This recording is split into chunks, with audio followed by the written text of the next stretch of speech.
Hello, my fantastic faction of followers, fans, and freaks of fun Fanicom festivities. I am ZiplockBob, one of the two hosts of Sequel Syndrome Podcast, a talk show about video games, their culture, design, and psychology. Now I shall pass you over to our master of ceremonies, our commandant of commemoration, and our supervisor of showmanship, the Zez! Hey, Bob.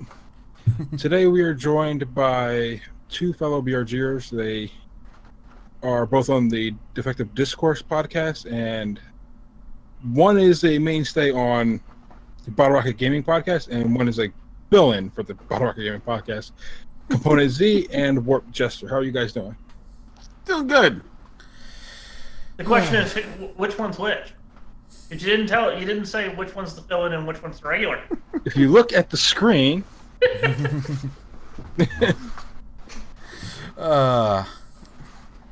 What have you guys been up to lately?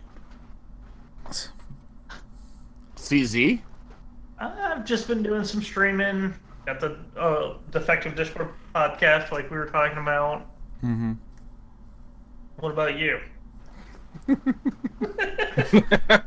Tension. I'm gonna call you out on that one.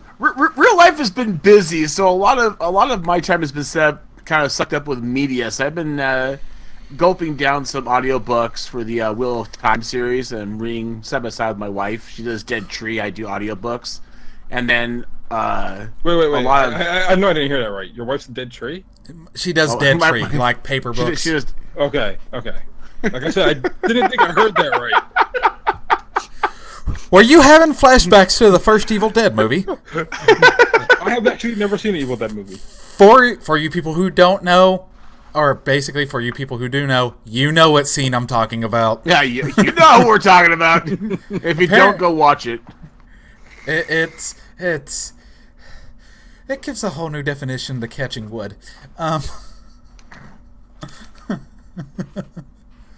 Oh, that's not. It's Not just good enough, it's horrible. So you were saying Warped? Yeah, Wheel of Time. Wheel of Time books, and then also a lot of media on YouTube and Netflix lately. I also actually started watching Gravity Falls, which was actually a Disney XD cartoon, and it's actually quite humorous. So I've been actually kind of enjoying that. I don't know why certain shows have just because they're a Disney show or whatever have the illusion, the mystique that they're not funny. Or they're I would say this is not funny. Kid friendly. Yeah, I mean, there's a wide gap. I've got 4 kids, and it ranges from 11 down to 3. So I have that perfect split right now of kids who watch the Disney Channel. And we're watching Mickey Mouse Clubhouse, which is something I'm not going to sit down and fucking watch. Yeah. Pardon me, but other things. Oh no, you can swear here. I'm here. Think about it. But Disney XD stuff like Gravity Falls, there's a little touch of the Disney personality in that. There's something in there for the adults kind of thing. So it's always kind of humorous to see the little things in there. So I've been enjoying that. Yeah, I haven't watched it, but from what I understand, it is a stopgap between I'm a little kid and there's no way I could watch Rick and Morty, and this is something to transition me towards the Rick and Morty side of animation. Right now, this is me filling in time until Rick and Morty starts up again. Yeah, with okay. 70 new episodes slated. Are all of you Rick and Morty fans? You included, Z? Never even seen the show. I haven't seen it. I enjoy it because I love the cynicism and the horrible nihilism that I've really felt like throughout my life because I'm a jaded individual, even though I don't show it. The reason I ask is because I want to know if you two who have seen Rick and Morty are interested in Trevor Saves the World. Haven't. Oh, the No idea. The game made from the creator of Rick and Morty. Oh, okay. No, I haven't even so much as I have not heard. Okay, I was thinking of the cartoon to where it's this dude in the universe and it's on one of those streaming things. No, it was Sony unveiled it at their E3 press conference. Okay. It was one of the... I don't think I believe it was Sony. Was it Sony? Dude, I am... Yeah, I think it was Sony. Like, you can ask Warped. I put in as much of that list as I could, and then my brain just melted out of my right ear. You had a brain melt out of your ear? Yeah, like, it was like a pea drop. Like, it couldn't fill a thimble, but still. Yeah, it was Sony. Trevor Saves the World. Trevor Saves the Universe. Unveiled at Sony E3 press conference. Yeah. I was just curious. Okay. No, I have not even looked at it, to be honest with you. I really, honestly, my gaming as of late has been relegated to slipping in some mobile gaming now and then, and as of late, I haven't even gotten some of the mainstays I've had back on my new phone that I've had for like 6 months now. Yeah. My phone is kind of like half installed with stuff I want. Ugh. But I got a nice shop I'm working on cleaning up, so yay for that. Yay. Workspace. Yay. Yeah, I've been playing Killing Floor 2 because of the free weekend. Then it was given to me graciously by BRG as a birthday present. Nice. And I love the first one, but I'll be the first to admit it had a lot of optimization flaws, to where like how you make a server, how you connect to, like, it was just very old school. The new one cleans it up, and also you get to shoot clowns in the face. So if you hate clowns, Z, there you go. Oh, Z, there you go. Like, you get to shoot them in the face, and their face turns into red face! oatmeal. It's awesome. Red oatmeal. Like seriously, like you can blow them up to the point where even God was, what the hell is that? Sounds like a Jeffrey Dahmer breakfast. That was low, dude. Yummy. Remember, Jeffrey Dahmer loved his kids, one bite at a time. Let's move on to our sponsor break. Oh yeah, hey! By the way, Hey, look, it's sponsors. Get off Jeffrey Dahmer.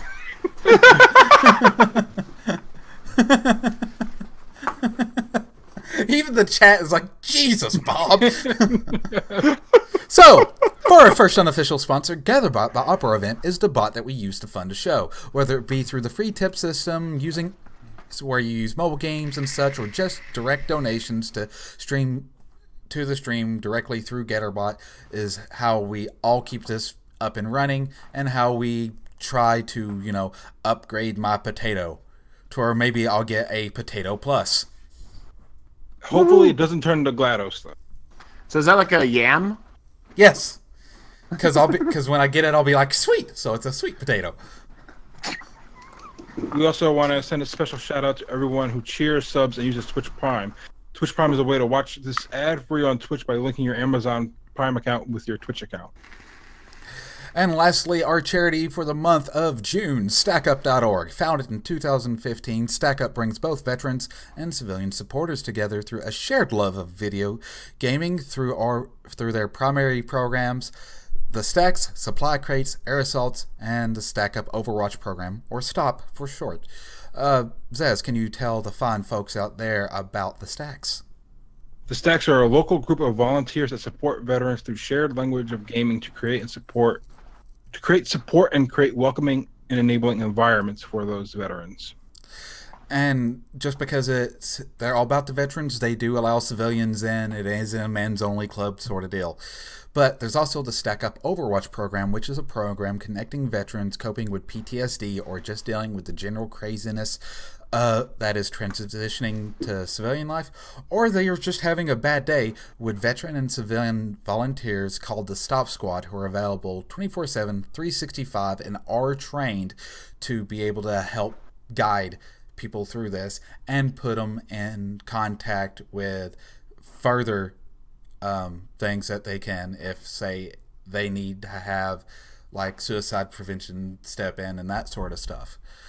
And it's all made in an effort to promote mental health, suicide prevention, and just psychological and spiritual well-being. So, and to be fair, with the way the world's going right now, suicide prevention is a must. Yeah, statistically, I believe it's 22 veterans on average commit suicide a day. I think. Well, as a general, I think suicide is up like 30% from like But- 2015. So. Let's get on to something a little less depressing. Okay, bye. This went from being wrong to like morbid. Yeah, it's like we're just driving this one right downhill. This is a VRG stream. Exactly. Okay, so for today's None of the topic, best quality here. what is E3, and why do we still have it? Oh! I know this one. It's a letter and a number. Yes. It's a symbol. All right. So let's assume our audience is like, I've kind of heard of it, or I haven't heard of it before, because believe it or not, outside of people like us who obsess over this shit, there's a lot of people that don't know what E3 is, because at the end of the day, it's a trade expo. Why are you fucking watching this show then? I don't know. It sure ain't for my pretty face. Yeah, it's one of those. While that statement is true, I doubt you're going to find anybody who's watching this who doesn't know about E3.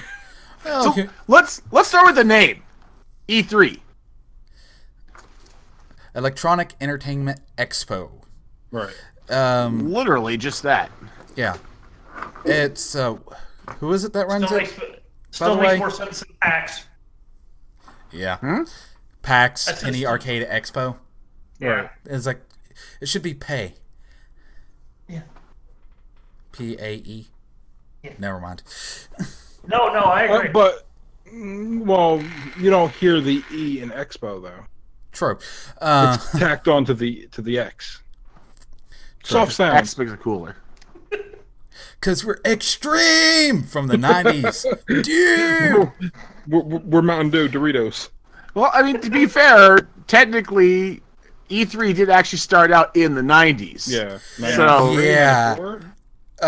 And Let's- it actually started out as just electronic games and whatnot being a part of CES, which is Consumer Electronics Yes and no. show. Which is another one that doesn't make sense to me, because the Consumer Electronics Show is an industry trade show. Public is not Yes. allowed. Yes. It's Well- an industry trade show about consumer level electronics. Yeah, it's consumer But level consumers electronics. are not allowed. E3 wasn't But allowed it's for consumers. Yeah, Yeah, but if you're- let's see. Unless you were press, you couldn't get into E3 until 2009, I believe. Right. Actually, But 2015, like, wasn't it? so let's rewind the clock back. All right, let's run it back to like We're gonna do early like the Wayne 90s. Garth. Okay, so let's say I'm a publisher or a hardware manufacturer or whatever, and my business is about video games. If I want to go to a trade show, I'd have to go to the Consumer Electronics Show, the European Computer Trade Show, and some of these people were going to like toy trade shows. Because it never fit, because like you had well, you're not entirely electronics, you're a toy, Yeah. and you're not Game- just a gaming- toy, you're electronics. So you're like, they were kind of like getting ousted by both of them, to the point to where, according to Tom, and I'm going to screw this up, Kalinske, the CEO of Sega of America, the CES organizers used to put video game industry way, way in the back. In 1991, they put us in a tent. You had to walk past all the porn vendors to find us. That particular year, it was pouring rain. The rain leaked right on our new Genesis system. I was furious with the way CES treated the video games industry, and I felt that we were a more important industry than they were giving us credit for. Sega, of course, did not return to CES the following year, and several other companies exited from the further CES shows. I wonder why. Treat like a redhead stepchild? It's like, if you have to walk past porn to get to something, it's usually not worth it. No, but on the bright side, the transition from being just another section of a huge electronics trade show into being your own thing was definitely the right thing to do. Yeah. And the numbers hash that out. Yeah. Like, And E3 is ran by the ESR? People that run it. ESR? Electronics, ESA. ESA, something like that. Yeah. The Entertainment Software Association. Basically, The ones that made the ratings for us. Yeah, they basically made the ESRB with congressional approval. Well, it wasn't congressional approval. It was do something or we're going to do it for you. Oh, no, Congress actually had to approve how they were rating them. No, Congress didn't say we're going to not bother because you did something about it. Basically. But that was their approval. It was weird. So E3 actually started, like, officially the first E3 was 1995.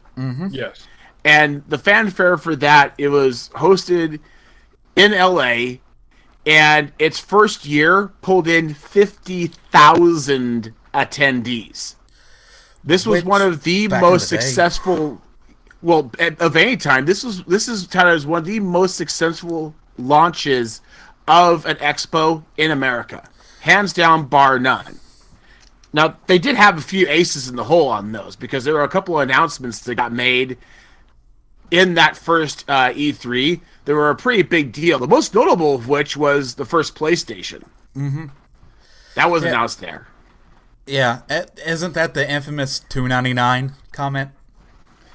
Pretty much, because that was also when Sega Saturn was already released in Japan, but was announcing release in America, and they actually announced the price tag at E3, and I think it was like $3.99 for the Sega Saturn. And also the Virtual Boy was announced. Yeah. This is the event where the Saturn came out $3.99, and then and Sony came out. Yeah, it was like $2.99. Went up. Drop the mic.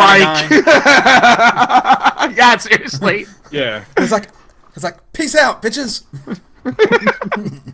But the fact that it was a 50,000 person attendance really shows that they were on the right track. They were being treated less than ideal in a much larger trade show at the time, and they really needed to become their own thing to really be able to showcase what they had to offer.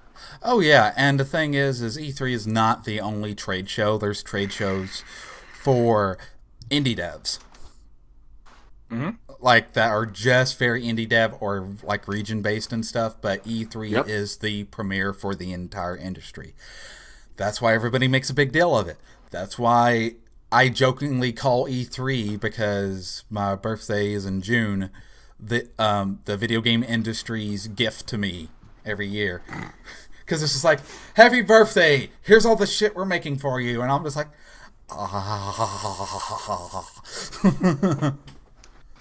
Well, they had a pretty good lineup of booths and vendors and studios and whatnot. I mean, there was the big three that everybody's familiar with. You had Sony, you had Sega, you had Nintendo. Those were the big three back then, by the way, guys, because that's what existed back then. Well, and it's changed into the big six, or the big three and the big three and the small now. Three.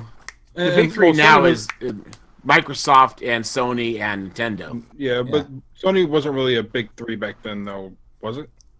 Well, they were an unproven factor. Yeah, they were the X factor at the time. But they were the other hardware that was worth talking about. I mean, there were other hardware companies. For example, there was 3DO. I mean, the naming scheme on that was so stupid. It's like, well, you got audio and video. Now you have 3DO. Okay, whoever came up with that needs to be sacked hard. I'm pretty sure he was. I'm pretty sure you used that joke 2 weeks in a row, Bob. I've been using that joke for about 10 years in a row.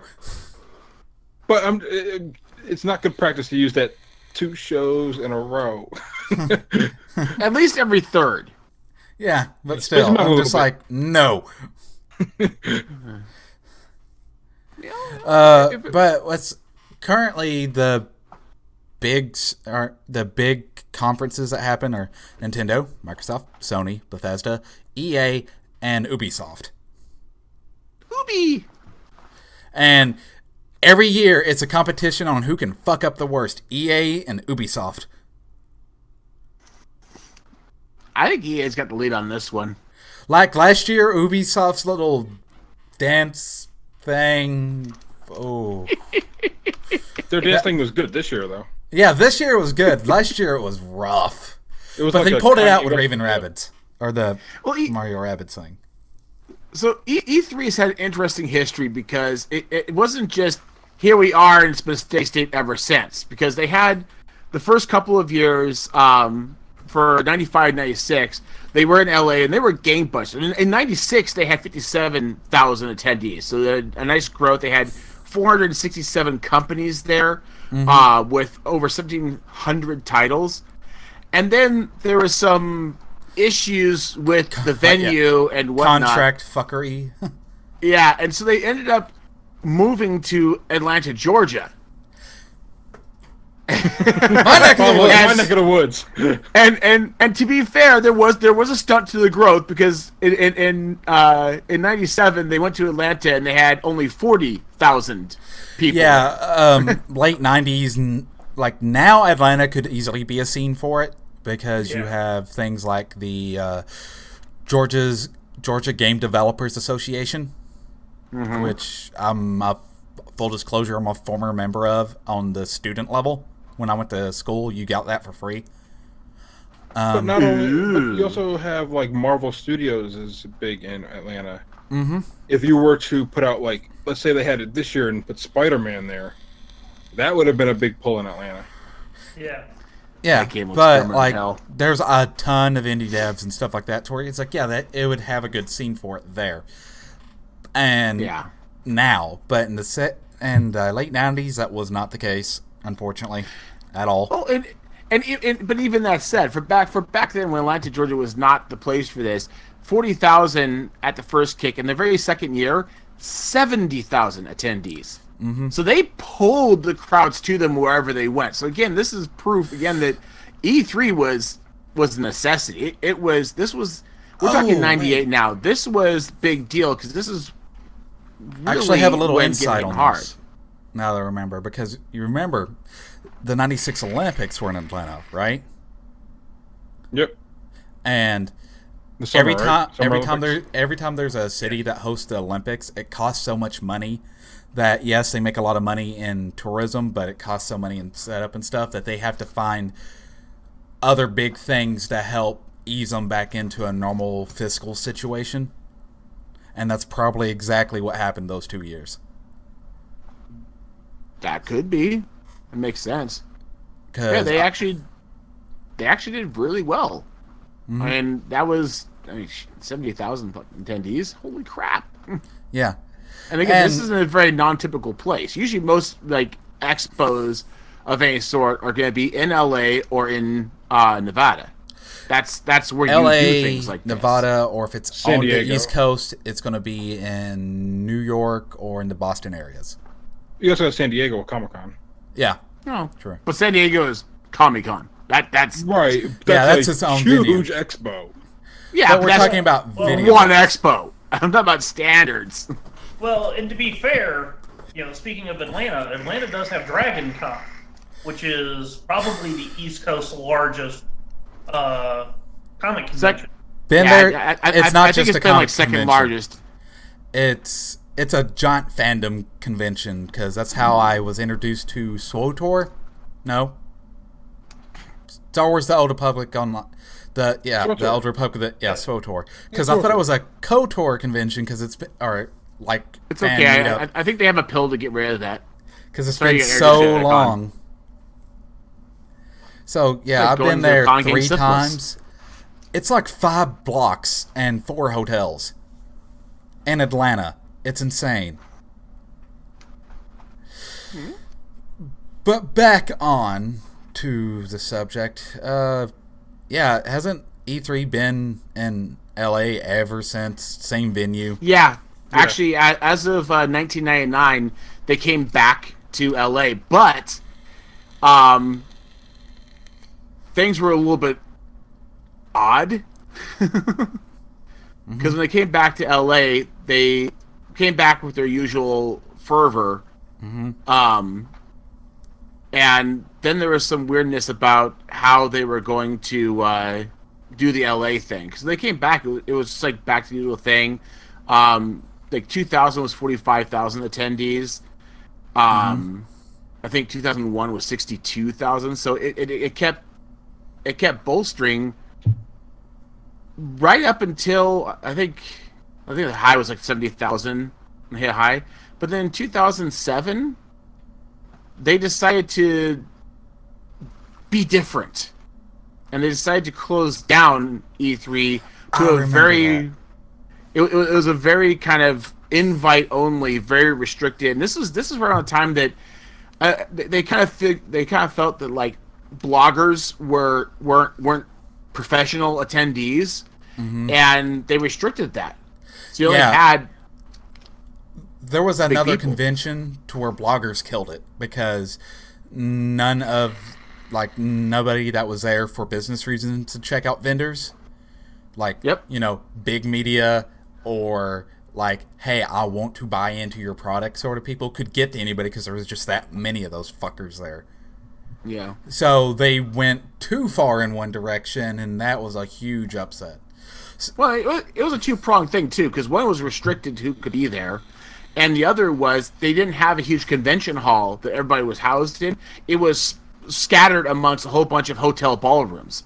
So you had to go from place to place, via taxi. They only had 10,000 attendees. They went from 70,000, 60,000 to 10,000.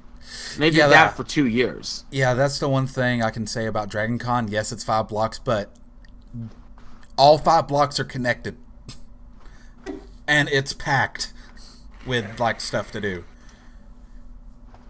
Where, say, if I go to my local Connuga, you have east and west, and basically just spend a day over on the east, now spend a day over on west, because it's not worth walking. So, I gotta ask, are of additional fiascos that have happened for E3, are we gonna bring up the faux pas of booth babes? Oh, yeah. Let's go ahead and do that right now. So, kids, back in the day, before we realized this was kind of fucked up, we used to have things called booth babes. Booth babes are what they sound like. We'd have pretty ladies dress in bikinis around a bunch of sweaty nerds and expected nothing to go wrong. I would say it's a more innocent time, but it really wasn't. Because when Conker's Bad Fur Day was at E3, they gave out Conker's Bad Fur Day branded beer stein and condoms. To be fair, this was just the you next had to be level 18 on to top get in that of section. Shit. If you look at the history of E3 and pictures from E3, it went from a very, everybody had a booth kind of thing to getting bigger and brighter and louder. There was no OSHA oversight. People were blaring things at decibel levels that would easily deafen people within an hour. It had gotten so loud. There was one booth there that bragged that they had more lighting in their booth than the entire concert tour for Rolling Stones. So adding, females into the mix was just the next step. Yeah, and, I'm going to say they got, conventions kind of got that idea from, say, a lot of, racing, a lot of old school racing events did that and still do that. Yeah. So to be fair to comment in the chat, yes, there are still booth babes of sorts, but you have to understand, you need to go back and actually look at the early 2000s era. There's people who are dressed up in the costumes that mimic the characters and are a little more in line with it. We are talking extremely scantily clad women that have no association to the game whatsoever, other than to maybe have a logo across their very, very minimally covered chests. And it was there's a picture out there, and I wish I had it on file for multiple reasons. To where it's literally the game's logo, right, on her bikini, right, but it's a triangle bikini, and it's just enough to cover nipples and areola. Yeah, if she sneezed, you would see areola or nipple. Or both. Yeah. That's just. Didn't they have like the? Didn't like one group have like the Swedish Schwib team out there at one point?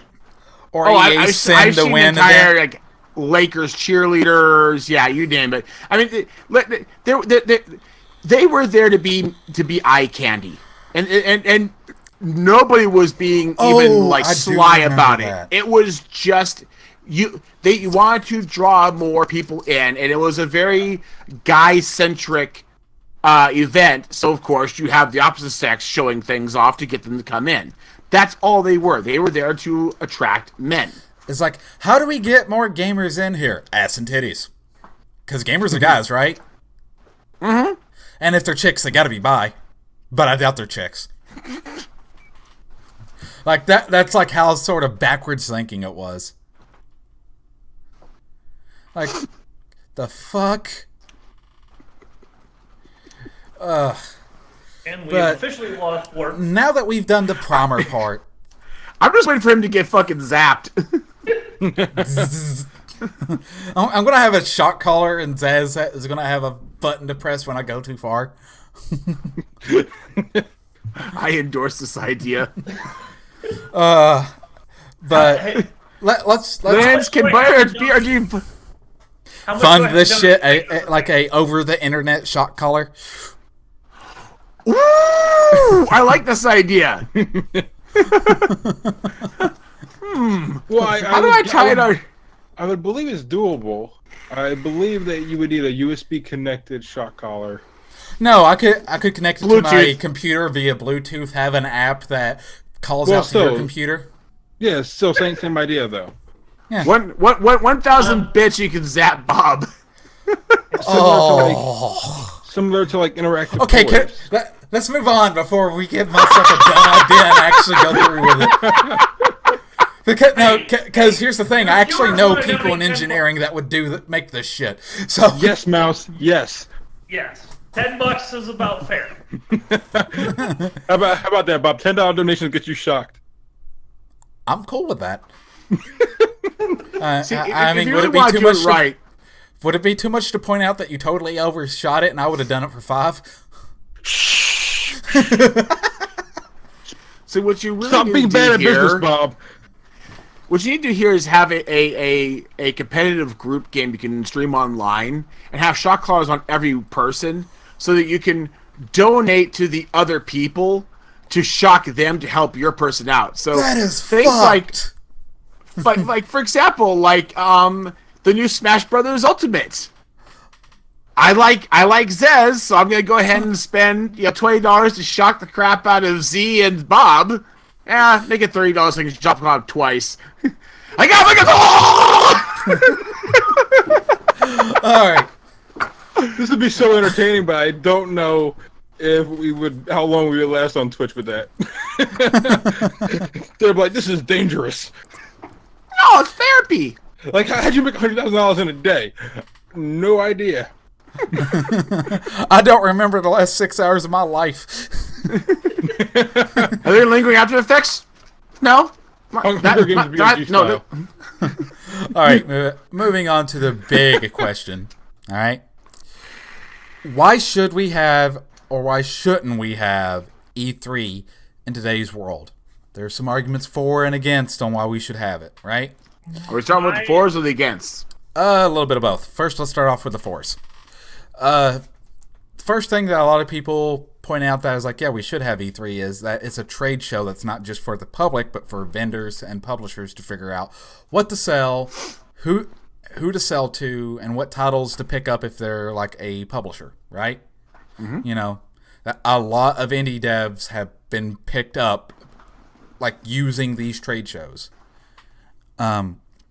It is a consumer-facing presentation to make shareholders happy, because let's face it, a lot of these companies are publicly traded, as well as to attract future shareholders. To where if somebody has a really, really, really strong E3 presentation and you already own some shares, you might be willing to buy some more, based on speculation, right? And lastly, in the 4 camp, There really hasn't been a trade show in the video game industry to replace it, with many failed attempts. Even E3 tried to make an E3 Japan, and it failed. So the rumored E3 Holland and Singapore didn't happen. I wonder why.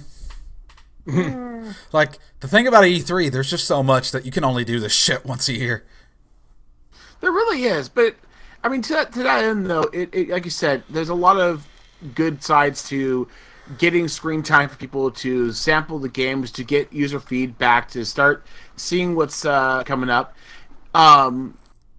which is great in a lot of ways. But the actual focus of that has changed a bit, because in the days of old, a lot of the content that was announced and played and shown was stuff coming out soon. Mm-hmm. So you're getting kind of a little bit of a preload. We're talking like months, weeks, before the end of the year or by the Christmas season. Next year. Like very rarely. But a lot of it was you had E3 where it was, so that by holiday time, hardware was coming out that was announced there. Mm-hmm. But it's shifted, and it's shifted a lot. I mean, we're getting games now announced that are like coming in 2020. It's like. Well, the most common lines I saw were spring 2019, summer 2019, 2019, occasionally holiday this year, and a date sometime this year occasionally, and a date early spring next year. Yeah, I think it's a couple things. I think one is it's E3 for until Bethesda did the Fallout, it's out this November thing. Mm-hmm. A couple years ago, Fallout 4. E3 was what's coming out next year for software. Yeah. For the most part. This year, I think it's a lot of people want to get out of Red Dead Way. Yeah. I think that's a lot of why things are pushed to January and February next year. Like Kingdom Hearts. Kingdom Hearts was rumored to be an October game. But Red Dead's October, so Call of Duty's moving out of there. Might not want to sit in anywhere near October. Yeah, right now October is no man's land. Right. Nobody wants to touch it. Because that's when Red Dead is dropping. Everybody wants to give them a month on either side for people to buy it and get some more money for the next game that they buy. Yeah. Which is just Rockstar, the power of Rockstar. And and another reason why I think that it's kind of become that way, because that is a trend that I've noticed and I didn't even think to touch on, is that game development times have lengthened and game marketing cycles have lengthened, because year 1, teaser trailer, year 2, second trailer, maybe a date or a follow-up teaser trailer. Year 3 is when you definitely get a date. Year 4 is when you get some gameplay. Year 5, it's coming out during this day. Forgetting about games over and over again for 3 and 4 years. A great example is Cyberpunk 2077. Mm-hmm. Right. Yeah. No, we have heard and seen the same little snippet of a bullet glancing off a face for years. 5 years? 2013, I think it was. And honestly, I prefer the music in that trailer than the current one, but that's just me. Final Fantasy VII Remake. Ugh. How many times have we heard that one? But that's a mess. That's a mess situation to begin with. Okay, it actually being confirmed by the studio or rumor mill, because I'm excluding rumor mill on that one. It was confirmed in 2013, or somewhere in there. That they were working on it, and they were working on it. They confirmed it the same time that they confirmed they were working on Kingdom Hearts 3. Yeah. That same E3. Yep. Yeah. And we're just now getting Kingdom Hearts 3. Right. Yeah. Which... Hey, Nutty. Ugh. But they've been hyping Kingdom Hearts for, a decade. Like, literally, they've been hyping Kingdom Hearts for a decade. And just Nutty, thanks for the 153 bits. Jesus. Going nuts. He's like that. You know, so here's the thing: is I understand that you want to have that kind of that ramp up because you want to keep the interest going, especially with the. You know, we've seen over the history of E3, for example, we have seen where it went from a very select amount of titles to just, I mean, you cannot honestly have any idea how many games are out there because it's just insane. There are so many games that have been announced or coming out in a year's time that it becomes a huge muddled mess with hundreds, if not thousands, of games on the board, from the small single person studio to the big names putting lots of man hours in for things like Good and Evil and Smash Brothers and things like that. There's things on the main stage that I've pointed out to people. I'm like, dude, I'm so excited about, like, Devil May Cry 5. That's like actually a good example for this. Mm-hmm. I'm like, Devil May Cry, I'm so excited. I know people who say that they watched the Microsoft presentation and totally missed that because they were skimming through shit. Yeah. That was a big moment in that press conference. So. I've been watching E3 presentations since Adam Sessler and Morgan Webb was covering the shit when I was 13. Yeah, that's going back for you old folks like me out there. I'm 31 now. Some people will say, I remember back when G4 was covering this shit. Like, fuck you. I remember when fucking MTV was covering this shit. True. But it's like, you know, I would hear about Sony's announcements, you know, the big three of whatever year. Then I would hear about the stuff on the show floor that aren't part of those marquee announcements, right? Now it's become the shit on the show floor is background noise because I'm having trouble keep up with 6 big conferences. Yeah. Well, I mean, you don't even have to look to E3. You can just look at Steam every Tuesday, every Friday. How many games just get released? But another question here, a good question here, is: do we really need E3 anymore? The reason I ask. Yes. Look at how many people did E3 announcements before E3 officially started. Yeah, E3's extended from the convention to it's the week of. Right. Yeah, that's a big thing nowadays. We tried to, like, for the podcast, for example, we tried to do E3 rumor mill the week before E3 and then do the post E3 news that actually came out. The problem is, by the time you get to the week before, you already got all the details. I mean, at this point, you get all of the news the week before E3 because everybody's trying to show everybody else up. That's constantly been creeping out. Right, I mean, like so the week of E3 is like, ooh, what games so-and-so is going to give away? Because I was able to pick up Quake Champions for free. There was a couple other free games they were giving out or doing free trials of. Like EA, like they do all sorts of free trials if you have EA access. To where it's like day of delivery. Microsoft's starting to do that shit. And that's kind of what it's turned to me, is like, ooh, what the fuck am I getting out of this as a consumer? But taking a step back, though, you said, why do we even need E3? Everything is announced before E3. If you didn't have E3, they wouldn't be getting announced like that. Yeah. Well, they just do it on their own timeline. Yes, first of all, they can do it on their own deadline. You know. But there wouldn't be a. You have CES, but you have groups that do, like, Apple, that does their own event to release just their stuff. Okay, to be fair, Apple's a cult. Apple has it. Sony has it with PlayStation Experience.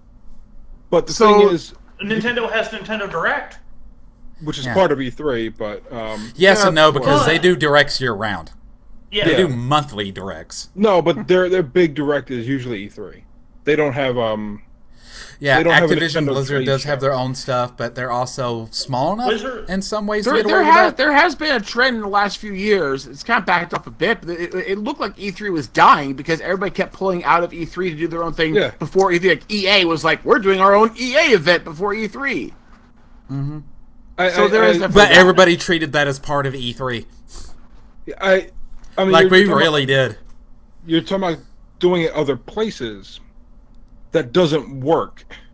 Going to revealing information at Gamescom, revealing information at PSX, or what have you, it doesn't work the way releasing information at E3 does. Here's the thing. E3, what you're basically kind of assessing here is you're suffering from the strip mall effect, which is for big names like EA, like Sony, etc. They could do their own thing and do basically pull an Apple. Fuck everybody else. We're doing our own thing. We're gonna do it on our own terms on our own timeline, which is fine. But for a lot of other smaller companies, indie studios and smaller studios, you get a signal boost when you all come together in one place, hence the strip mall effect. You're not going to go to one particular place to get this one particular store. You go to a strip mall because there's a couple different places you can hit, and that's why you go to. That's why people gravitate to a strip mall. It's the same kind of effect. And that's why like smaller indie guys even waste their time, quote unquote, waste their time going to E3, is because you have somebody that's going to go there. Like, okay, let's say Toys R Us back in the day. People would go to a mall for a Toys R Us, but while they're there, they'll stop by the Froyo place, and while they're there, they'll buy their significant others some sexy lingerie because it seemed like a good idea at the time, and hey, the anniversary is coming up. Yep. But it's what on you the go same for. token, we have E3, we have CES, we have... CES is not part of us. Follow the logic here, though. But we have 3 PAXs and TwitchCon. Well, here's the thing. You're talking about very different more, audiences.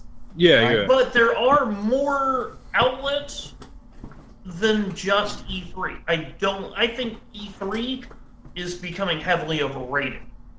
It is. A lot of it is becoming a prestige issue to where it's kind of become too big to fail, But that being said, I will definitely say that to counterpoint your argument on that, it's like, okay, TwitchCon, that's mainly for people who play games and stream them to where they can network, get bigger, better, blah, blah, blah. And it's for Twitch to talk to those people who are basically their cattle to sell off to viewers.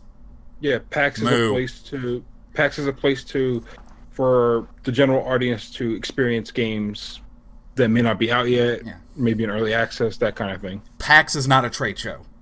Right. That is a convention, and that is where we're going to have to split hairs on this. Well, I understand they're not a trade show. Now, the closest you did come is through CES. There are other outlets. CES, there could be an argument there if it wasn't for the history of a lot of the gaming community and like the business infrastructure is incompatible with how CES does things. Well, again, the other thing you're talking about, too, is how big something is, how much time you have. Even in CES, without having a real big game break, and to be fair, there are companies like Sony that do have something there at CES. The fact of the matter is, people have talked about CES. It is impossible to go to CES and see everything you want to see in the 3 days they have it. It's not possible. So you need to start, when things get that big, you have to start splitting things off, otherwise things won't get seen. And at that point, you get so big, like going to like the Mall of America. Yeah, you're going to go there for one thing, maybe grab a froyo while you're there, but you're not going to see everything. So you get to a point where you're so just lost in the wasteland of stores and whatnot that you'll never get picked up. Oh, yeah. Either you have to really stand out, have something really bizarre, like a Bluetooth-connected fork, or you just don't get noticed at all. So that kind of a thing has to be assessed. That's one of the reasons why E3 first butted out. It was exactly because of that. Yeah, and when it comes to like really, really, really big conventions or trade shows or whatever, if I ever get to go to one again, I know I'm going to have the same problem with it that I had with Dragon Con, which is just decision exhaustion. To where you have to make so many damn decisions on what to do, what to skip, blah, blah, blah, right? That it's mentally exhausting. Like, it's a lot of people are familiar with this to where, like, say, if you go to a fucking grocery store and it's like there's 20 different types of sauce. You want Prego, right? But there's 20 different types of Prego. Do you want 4 cheese? Do you want homestyle? Do you want flavored with meat? Do you want spicy? Do you want hearty?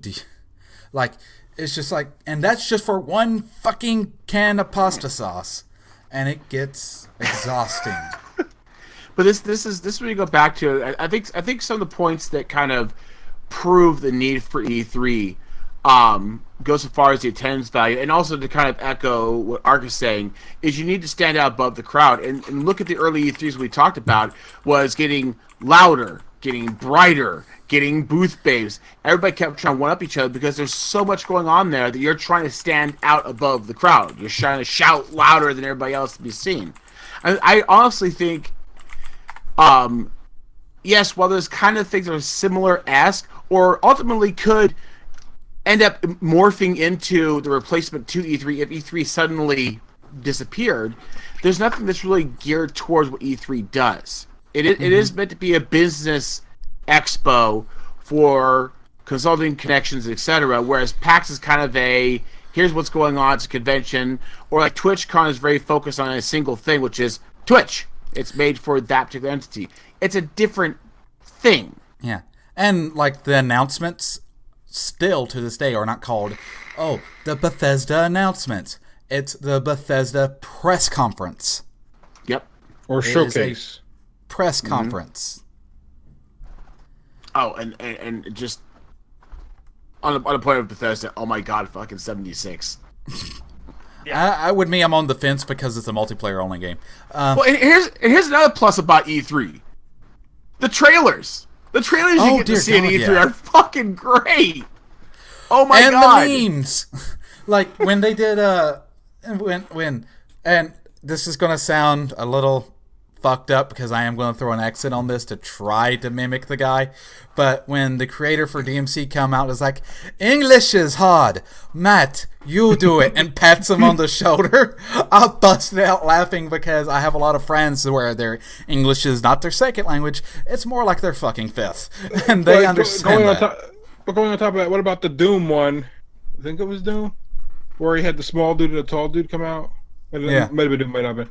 And he kicked it to the tall dude, and he just sit there and just was nervously laughing or whatever. Mm-hmm. Oh yeah, the fails are always hilarious to watch, because here's the thing: when you're that big, you don't notice small fails. No.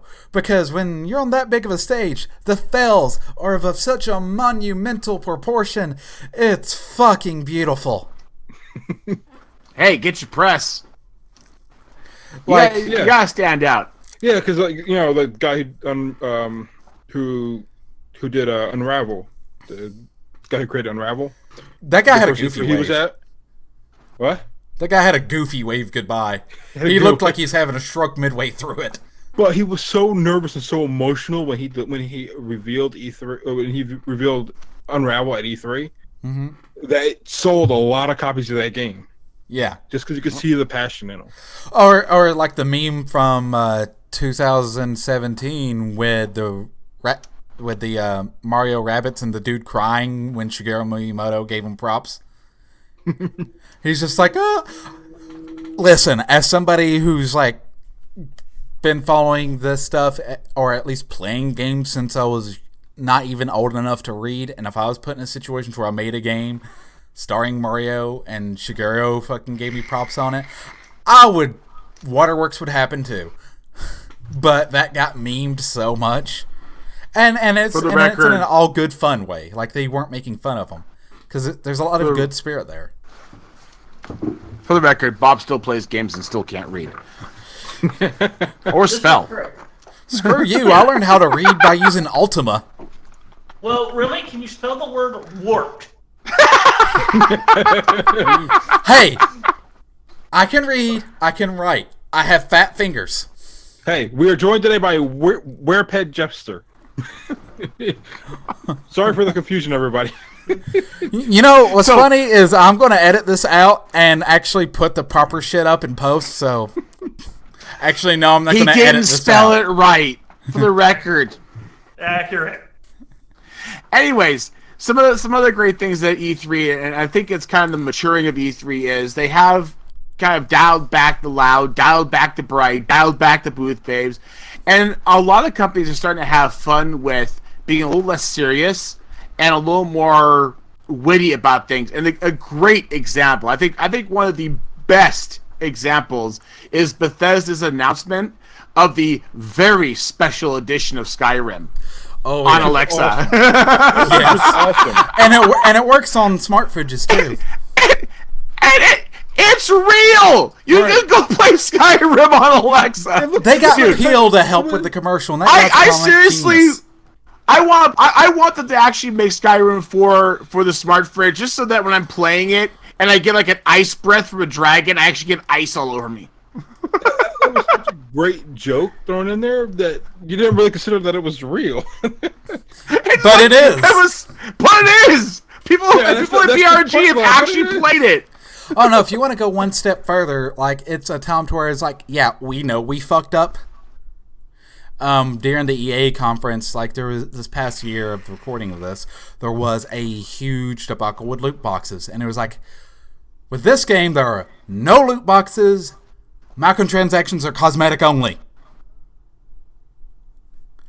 Wait, and everybody's like, this? "We're cool." Yeah, they said that with. I'm shocked because EA's been like defending loot boxes to the hill. Everybody else is like, "Nope, we're done here." And EA is like wallowing in the shit, going, "We love it, the monies."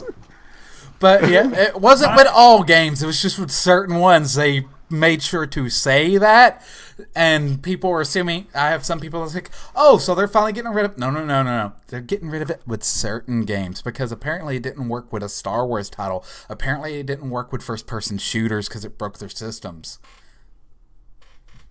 My favorite comment at E3 was the Walmart jab. That to me was.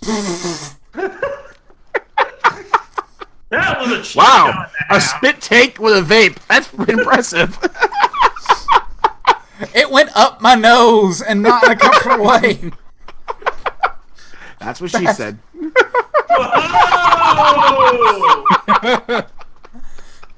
Congratulations, Z. You just made me do an Angry Dragon. Kids, don't look that up. But for all those who didn't see the... Whew. Okay, I think that's a good note to end on.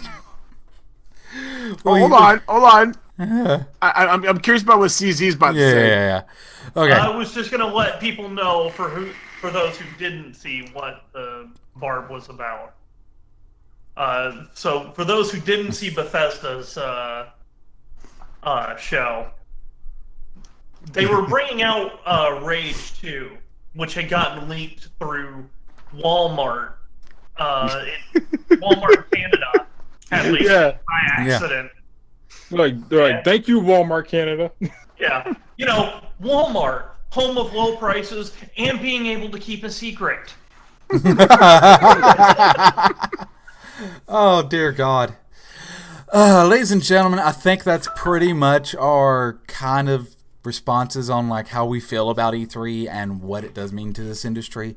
One last question round robin style before we hand the floor over to you two to shill your shit, because that's always fun.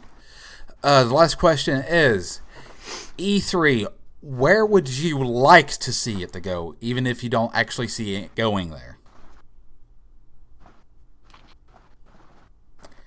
Me personally, I'd like it to be a little bit more fucking digestible. And I don't mean like the big conferences, because those are well enough. I'm talking about the stuff on the show floor that I can only see if I attend. I definitely want that curtain to be raised a little bit on that stuff. Yeah, that's my biggest shtick with it is I wish they would not be so disconnected with the announcements and the actual show. Because it feels odd, and it feels like kind of a lot of the news got burned out of it before you actually get to the show, and I feel like some things really get missed as a result of it. So, Yeah. I really want. I think a lot of these big shows, E3 and CES included, would do well to be a 4-day or 5-day event. There's just so much that goes on. E3 just needs to be a fucking week. It really does.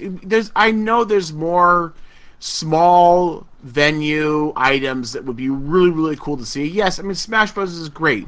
2077 looks awesome. Everybody's excited about a lot of these games coming out that we've been hearing about forever, but that's just a problem. If you look at all the actual official E3 news, we just rehashed all of the rumors we've heard for the past year. I want to actually hear some of the stuff that is a surprise. E3 is not a surprise anymore. Yeah, and that's kind of but at the same time, it's just like, okay, month of June, E3 let me stock up on my fucking caffeine pills. E3 can be a surprise because, when they announced Final Fantasy VII Remake, when Shenmue, when Crash, like, those were surprise announcements. Mm-hmm. Like, they're still there, and it's for stuff that you don't expect. Was it Devil May Cry 5, like I said before? I shit a brick when that came out. Cyberpunk was a bit of a surprise, too. I heard about that well before the actual E3 notice. I still think it was a bit of a surprise. Yeah. I mean, it wasn't something as front and center. Yeah, it's still ways off. For me, I would like to see a lot more streams of the floor, because there's a lot of cool shit that's hidden on the floor that we don't get to see. Yeah, I agree with that. Yeah. Like, it's mainly the show floor that I want to see more of. I want to be able to remotely control a drone that I can fly around the show floor and see everything I want to see. There's what I want. You know how show me a service or let me rent a drone. You know how they have the with Twitch functionality? Like Pokemon with Twitch, or Twitch plays Pokemon and stuff like that? Twitch plays E3, just where the entire chat's controlling a drone going through E3. Oh, God. That would be a mess. It would be a glorious disaster to behold. Twitch-controlled bots on a crowded floor. What could Nothing could go wrong? That's not Wizards. That's not how it works. Hey, still not weirder than fish play Pokemon. Fish play Pokemon? Yeah. You know what? I'm not even going to ask. I'm done here.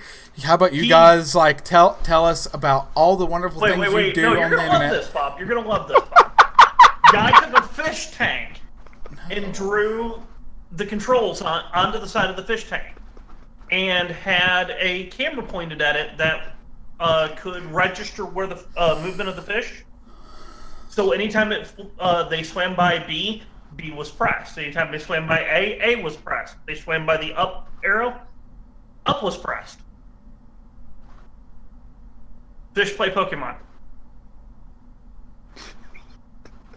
Oh, that's it. Bob's broken. Good night, guys. Okay, we'll check out one of the hosts. Okay. I was talking about before the cast, and we were watching something on YouTube, and he was just glazed over. If he didn't blink, I wouldn't have thought he was dead. I got on the weird part of YouTube again. Lowly Metal. It's a metal song making fun of people who watch Lolicon. Ew. Kids, don't look that up. The FBI will seize your computer. And thank you, Mouse, for posting the link. God damn it, of course Mouse would be into that. That's such a Mouse thing. Alright. Z. Shill. Take us home. Shill mode engaged. Tell us about Defective Discourse, where to find your shit, all that good shit.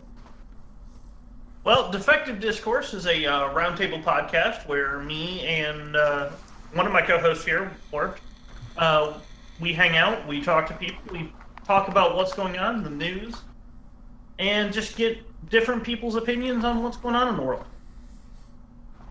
You can find me either at the podcast at Bottle Rocket Gaming, or on my Twitch channel, component_Z, and I do stream there.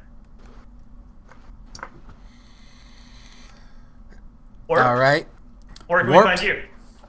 Before you jump into yours, please select one of our lovely viewers for upgrade for a free sub. I'm big kind of on board with Ark's comments tonight, so I'm gonna say Ark. All right. All right. So shill away while I take care of that.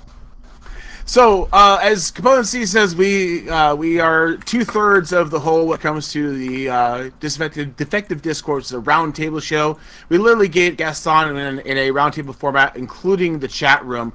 We usually try to pick out one topic or news piece from that last month's events to really drill into for an hour. So it's just basically a roundtable topic, really drilling into the topic and really getting to know the topic and pulling it apart. Sometimes we get two in there, depending on how interesting it is. Kirok being our third compadre in that. I also do the weekly Bottle Rocket Gaming podcast, which is a weekly news podcast where we tend to run you down through what happened in the past week. We've got two segments to it. One being just a quick run of top news headlines, and then a few articles that were something that we fondly refer to as shit worth talking about. So we'll talk a little more depth about the topic and just let you know what's going on with it and keep you guys abreast of what's happening on a weekly basis. I am basically around BRG community. If you want to find me, head over to the BRG Discord. It's probably the easiest way to find me, and join us and say hi there, because we always like to see new faces. And lastly, shill Z and myself, or Zez and myself. Wow. You can find us here at twitch.tv/ZiplockBob. I stream here Monday through Friday, and we do this podcast on the weekend whenever at the guest discretion for the best time. So please keep an eye on my Twitter and all that good stuff for that. And that's at ZiplockBob pretty much anywhere on the internet. You can find Zez at twitch.tv/the_Zez. He likes to play a bunch of games that would make me wet my pants. Okay. I don't know what you mean by that. No, you scream like a girl. Shut up. I scream like Homer Simpson. You scream like a girl. Homer Simpson screams like a girl. I scream like Homer Simpson. No, that's not accurate. Okay, using the transitive property, yes, I scream like a girl. Fuck you. Fake news! Fake news! Yes, Mouse got it. You scream like Homer Simpson if you were a girl.